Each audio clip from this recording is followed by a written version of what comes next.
Hi friends, welcome back to Vishmiya Kudil. இன்னைக்கு வந்து காய்கறி இல்லைன்னா நம்ம கவலையே பட வேண்டாங்க. இந்த சைட் டிஷ்ஷை வந்து செஞ்சுக்கலாம். இது வந்து சாதத்துக்கு மட்டும் இல்லாமல் சப்பாத்திக்கு, இட்லிக்கு, தோசைக்கு எல்லாத்துக்குமே வந்து ஒரு பெஸ்ட் காம்பினேஷன். ரொம்பவே நல்லா இருக்கும். இதை வந்து நம்ம நிறைய எண்ணெய் ஊற்றி செஞ்சிட்டோம் அப்படின்னா ஒரு வாரம் வரைக்கும் ஃப்ரிட்ஜில் ஸ்டோர் பண்ணி வச்சுக்கலாம்.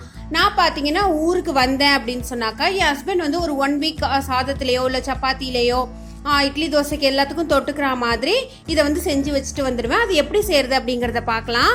இது பார்த்தீங்கன்னா நல்ல தேவையான அளவுக்கு நல்லெண்ணெய் ஊற்றிக்கோங்க. நீங்கள் ஒரு வாரம் வச்சுக்கணும் அப்படின்னா நிறைய எண்ணெய் ஊற்றணும். ஒரு சொட்டு கூட தண்ணி ஊற்றவே கூடாது.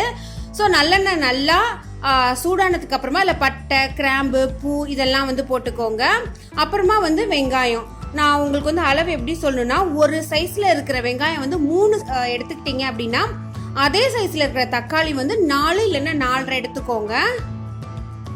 ஸோ இப்போ வந்து வெங்காயம் வந்து நல்லா கிளாஸ் மாதிரி ஆனதுக்கு அப்புறமா அதுலேயே வந்து கருவேப்பிலை, பூண்டு ரெண்டுமே நான் போட்டுடுறேன். 2 பூண்டு எடுத்துக்கணும். வந்து நம்ம இப்போ ஒரு 3 வெங்காயம் எடுத்துக்கிறோம்ல, அதுக்கு வந்து 2 பூண்டு எடுத்துக்கணும். அப்போ தான் டேஸ்ட் ரொம்ப நல்லா இருக்கும். அது மேலேயே பார்த்தீங்கன்னா நல்ல சோம்பு தூள் வந்து தூவிடுறேன். நீங்கள் வந்து ஃப்ரிட்ஜில் வச்சு யூஸ் பண்ணலாங்க. ஆனால் கை மட்டும் படவே கூடாது, கரண்டியால் தான் எடுக்கணும். அந்த மாதிரி வச்சுக்கிட்டா தான் நமக்கு வந்து ஒரு வாரம் 10 நாள் கூட அது வந்து கெட்டு போகாமையே இருக்கும். அதுக்கப்புறமா வந்து வெங்காயம் சீக்கிரமா வதங்கிறதுக்காக நல்லா கல்லுப்பு போட்டுக்கிறேன். இப்போ பார்த்தீங்கன்னா வெங்காயம் எல்லாமே வதங்கிடுச்சு. நம்ம வந்து கட் பண்ணி வச்சிருக்கிற தக்காளி எல்லாம் நான் இதில் சேர்த்துறேன். இது நல்ல புளிப்பு, அந்த காரம், உப்போட ரொம்ப டேஸ்ட் நல்லா இருக்குங்க. தயிர் சாதத்துக்கு கூட நீங்க தொட்டுக்கலாம். இப்போ நம்ம ஒரு சொட்டு தண்ணி கூட சேர்க்கவே இல்லைன்னா தக்காளியில் உள்ள தண்ணியே பாருங்க எவ்வளோ இருக்கு அப்படின்னு. ஸோ தக்காளி, வெங்காயம், பூண்டு இதெல்லாம் நல்லா வேகிறதுக்கு இந்த தண்ணியே போதுமானது. நீங்க தண்ணி சேர்த்தீங்க அப்படின்னா அதோட டேஸ்டே டோட்டலா மாறி போயிடும்.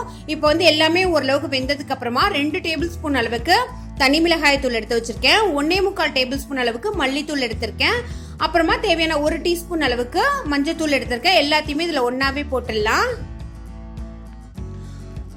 சில பேர் வந்து போடுறப்ப, அதாவது கொஞ்சம் வெங்காயம் தக்காளி வதக்குற உடனேயே போடுவாங்க. அது ஒரு மாதிரி உங்களுக்கு தண்ணி விடவே விடாது தக்காளி.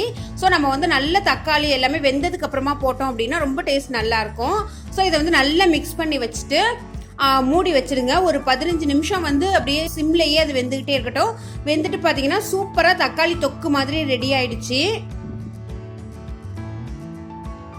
பாருங்க, கலர்ஃபுல்லா இருக்கும். ரொம்ப சாப்பிடவும் ரொம்ப சூப்பரா இருக்கும்.